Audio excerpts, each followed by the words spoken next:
Oh my ganache. Oh my ganache, it's ganache. Look at this. Cream and chocolate, semi-sweet chocolate. Excellent. I can't wait. Hi, I'm Stephanie, and today on Gluten-Free Wednesday, we're going to do the dessert first because that's going to be something that needs to set for a little bit. It's a flourless chocolate cake that is out of this world. We're going to top it with a ganache. So first off, we're going to get our pan ready. You need a springform pan. So first off, I'm taking a tablespoonful of butter, and I'm going to butter the pan. Here you can see what that looks like. For flouring the pan, you know, butter and flour the pan so that the cake comes out easily. But of course we can't use flour because we're gluten-free, so I'm going to use a little bit of cornstarch, and it has, you know, it's not going to affect the taste of the cake, and it'll just help it release a little bit easier from the pan so that that's nice and greasy. Alright, just like if I was going to use flour, I'm just pouring some cornstarch in here, and I'm going to go over to the sink and just tap this around and pour out what doesn't stick. You're always supposed to prepare your pans first, have them ready so that when you have all your ingredients, when your batter is ready, you can just pop it in the pan and into the oven. There we go, our pan is ready. First thing we're going to do is separate some eggs. Eggs are still cool to the touch. It does not hurt them at all to be out for at least a half an hour. Okay, cracked egg. There's the white. Goes in the bowl. The yolk goes in that bowl. We've got to do 5 eggs.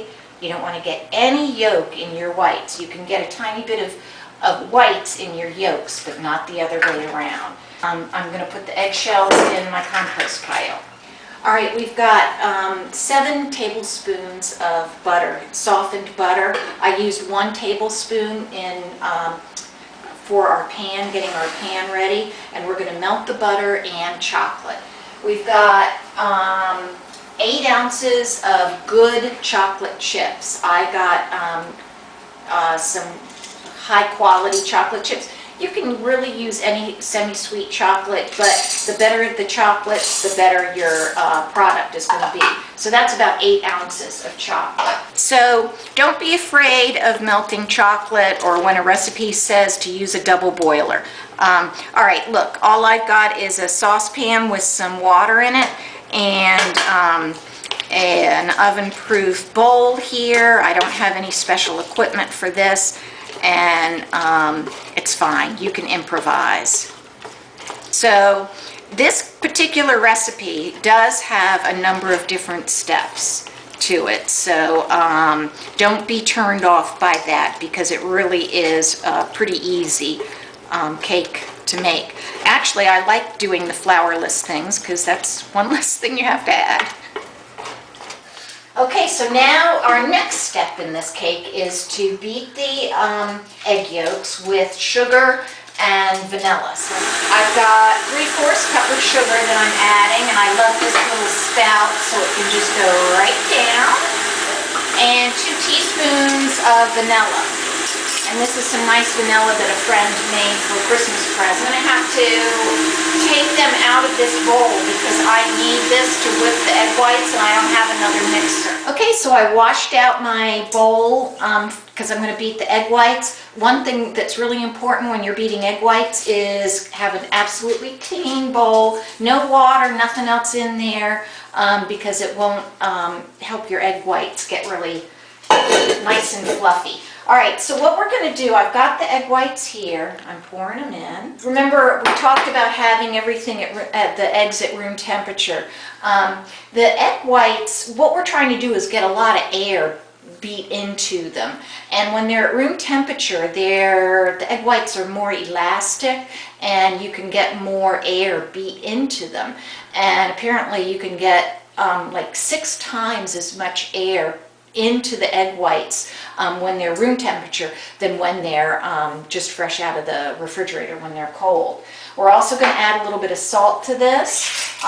Let's see, we have, I think it's only a half a teaspoon, yes, a half a teaspoon of salt, and that'll help get us some nice fluffy egg whites. And so what we're going to do is we're going to start, after we get this part done, we're going to start mixing or incorporating all these different elements of this cake. And again, as I said, it looks like it's a lot of work, but it really isn't. It shouldn't take long. Okay, so you can see how we're starting to get some air bubbles in the egg whites, but they're very, very loose, and that you'll be amazed at how full this this pan is going to get. Those are what stiff peaks look like, and look at it, it's just nice and fluffy. I want to get every little bit of it out. So there we go. Now all we have to do is incorporate our three different elements: egg whites, egg yolks and sugar, and the chocolate with butter, and that's our chocolate flourless cake. Okay, now I'm going to incorporate the egg yolks and the chocolate. That looks good.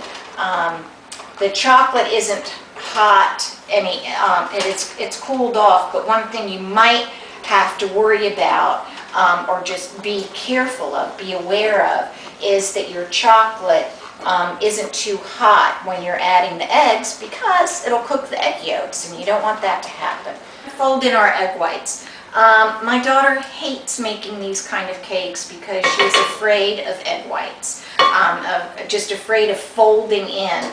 Folding really is not that hard. We're going to put a little in to begin with. Folding, I always taught her to kind of go straight down, and actually you get, so you don't want to disturb all of those wonderful bubbles that we got in the egg whites. So that's kind of the, so that was 5 eggs. Baking is a science, and it's not something that I will improvise with. I do a lot of improvising when I cook, but not bake. Okay.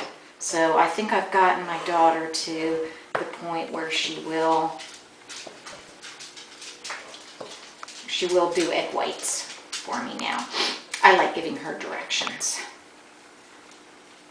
on what to do, and then I sit back and enjoy it. Okay, I think that that's ready. I don't want to, I'm afraid of mixing it anymore. Okay, so here we're ready to put our flourless chocolate cake in the springform pan. Now this cake bakes at 350 degrees for 40 minutes. All right, now we're ready to pop that in the oven, 350 degrees. I'm going to set my kitchen timer for 40 minutes. Okay, I think that our flourless chocolate cake is ready. You can see it's cracking a little bit, and like I said, when it cools, it's going to fall, but don't worry about that. So I'm going to go ahead and put it out on the cooling rack. And as I said, it's going to fall. We're going to kind of watch it, and it's going to crack a little bit too. But we're going to be pouring a beautiful chocolate ganache on top of it, and it'll be nice and smooth. And it's like rich chocolate cake with rich chocolate icing. So you really can't go wrong with it. Okay, we're going to make our ganache now, and that's about 8 ounces of good chocolate chips, semi-sweet chocolate, and half a cup of heavy cream.